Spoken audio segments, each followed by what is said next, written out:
kusakana kwatiri kuita zvekare pano pahatirare 263 pano panyange ndichikuzivisai manews updates ezvinhu zviri kuitika munyika yedu yezimbabwe. Kana uchiri munyowani pathis youtube channel, kusubscribe mahara utena on the notification bell so that patinodzoka neamwe manews updates uchange uchingozvionera panapa uchange uchiona manews updates ezvinhu zviri kuitika munyika yedu yezimbabwe nguva nenguva. Saka ndatisubscribe tiwande panapa pathis youtube channel. Vadikani sekuzoka munozviita manews updates panapa ndinoyana ndakamabatanidza ndenge ndichiitira kuti wane manews updates akati wandei pasame video. First update ividhiyo rakuda kwashe Jose, Prophet kuda kwashe Jose. Prophet kuda kwashe Jose wabuda wachibatsira munhu angari muchechi mawo. Munhu angari muchechi mawo umu ari kutaura kuti iye anoona zvidhoma zvichiimba masong ekumasowe ende anombodyiswa tsvina kana akarara, tsvina yemunhu kana akarara. So doti taura zvadofika comment section after wapedza kuona video iroro ndine chimwe chamambo dhuterere chiri kutrenda ma streets social media. Doti TV taisirana ramambo dhuterere saka ndatimbonei ra Prophet kuda kwashe Jose. Ndatione this video. Physically,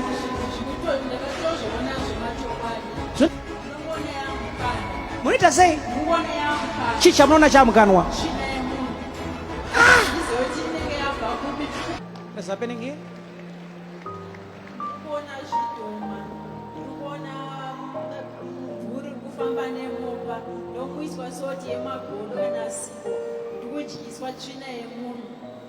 Physically. Oyapana pa mai. Chibodi. Mati mukita say. So mira inyo papa. Everyone please listen. Mati mukita say amai. Physically.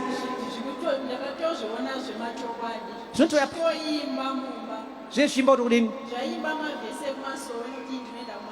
Zvaimba vhese kuti kudini pazvakapesera kuya zvidhoma zvaimba vhese kuti kudini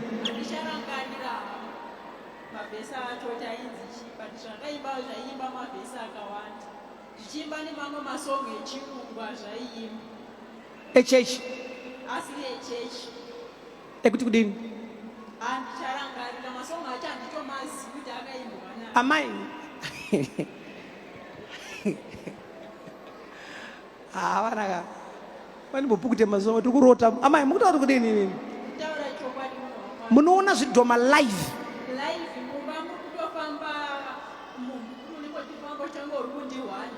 Mumvuri Munu.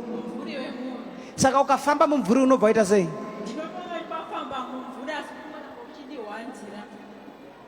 Unoku wonder I'm very watch.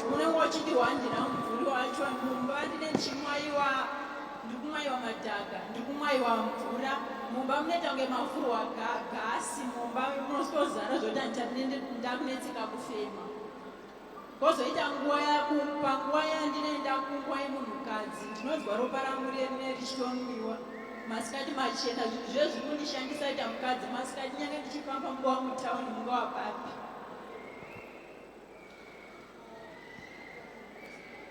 ndinongona yamukano munita sei ndinongona yamukano chicha munona chamukanwa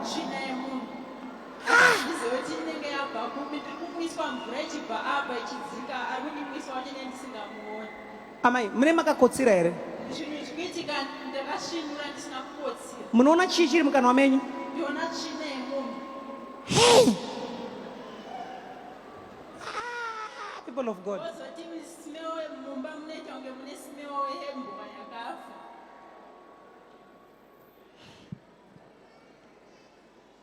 Ladies and gentlemen, please, church, let us hear what she's saying. She's saying human dirty things. She sees it in the mouth. What is that? Ukasanamata unokuwara. Amen. Udza neighbor kuti bururu tikasanamata tinokuwara. Bururu tikasanamata tinokuwara. Ukaona bururu wako asiri kutaura, tsvaka umwe bururu. Tsvaka bururu right. Yes, for the sake of our international viewers, We have an issue of a lady here who sees 3 goblins who talks to her even in the physical form. Some of the times she sees her being fed or being put into her mouth, some human excretion into her mouth. Sometimes she feels some strange smells even in the house. Most of the time she's saying that she feels even the presence of the goblins in the house, even seeing some shadows surrounding the house. Is it possible? Akumana imi. Ukuona kuti ukadata sanyadze vamwe unoyazotoona apa kuti ndiri right nini. Unobhara fo kuti hapana ndiri right aumana. Ndikutaurira nhoma. Ndikutaurira.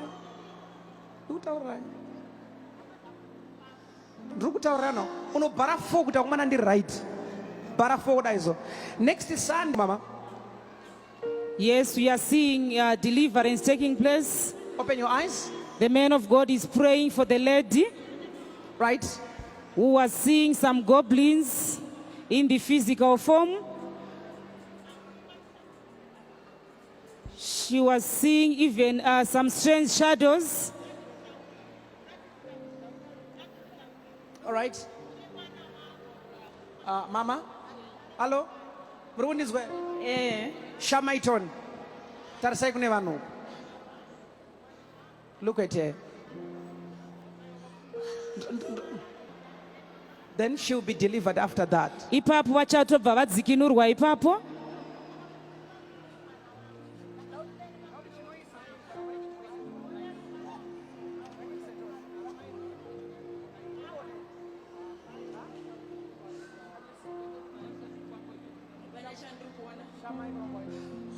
Chinoisa zvinhu ngachise toni timboone. I want to see it.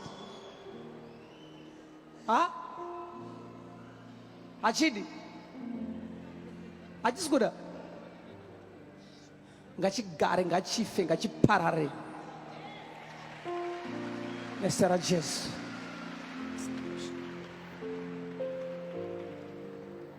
Lift your hands, mama. Mwari vanokudai. Mwari anoda vana vake. Havasiye vachichema. God loves his children. Zvino Mwari vakurangarirai. Kubva nhasi zvanga zvichiitika kumba kwenyu zvapera. Zvazvichikonzwa nani? Ha? Moziva sei? Ndine nguva dzandairota vanhu ivavo vachiuya ndichida kunditambidza zvinhu. All right. Ndoti musafungidzire.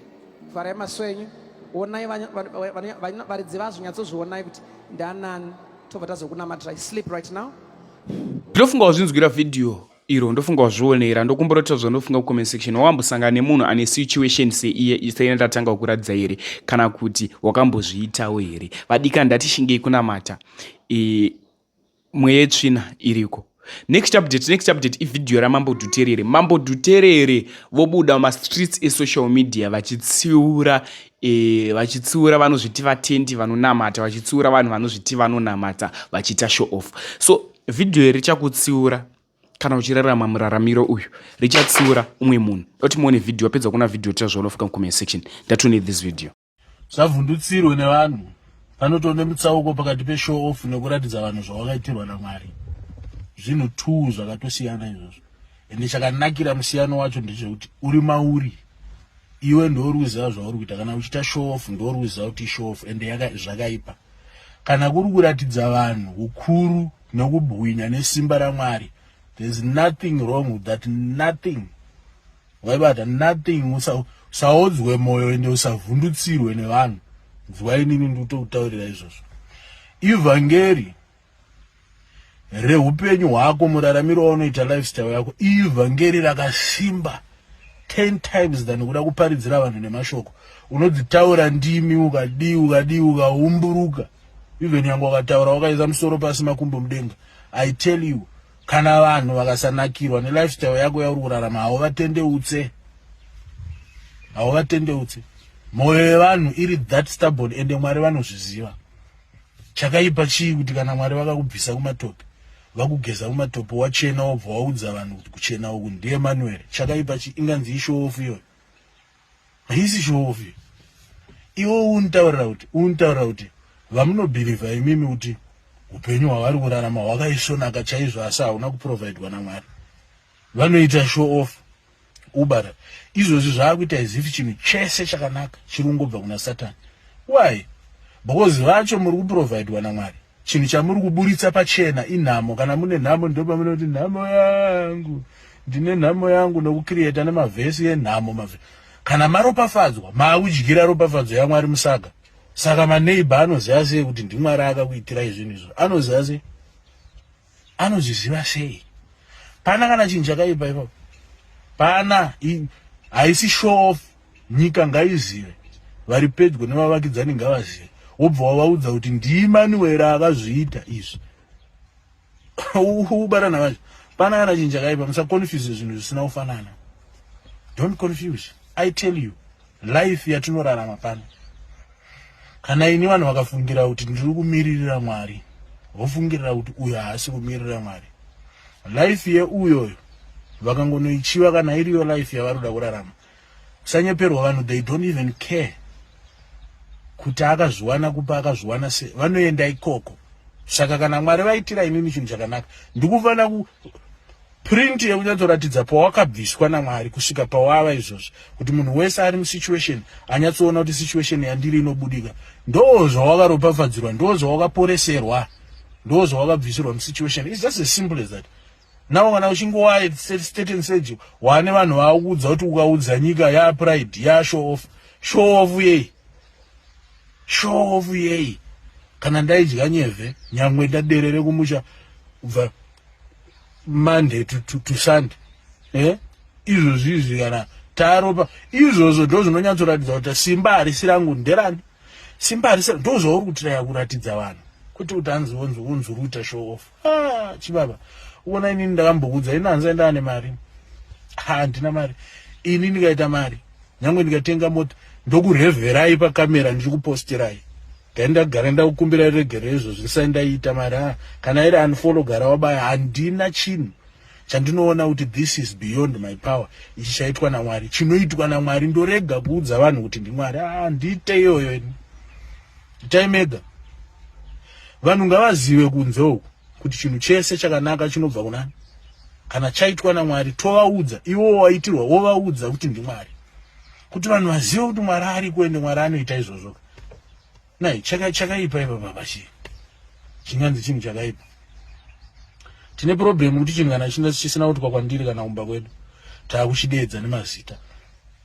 Success haidi izvozvo. Bule, blessing, ropafadza haadi izvozvo.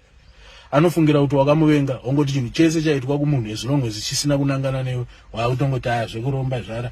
Mweya unounza ropafadza mablessing mumwe chete. Kana ukafila unge uri kuurwisa uri pana someone, pauri kudarika nemuraini wenyu uri kujamba padeni pako kuti idzi ationa nedzakatimaka idzi.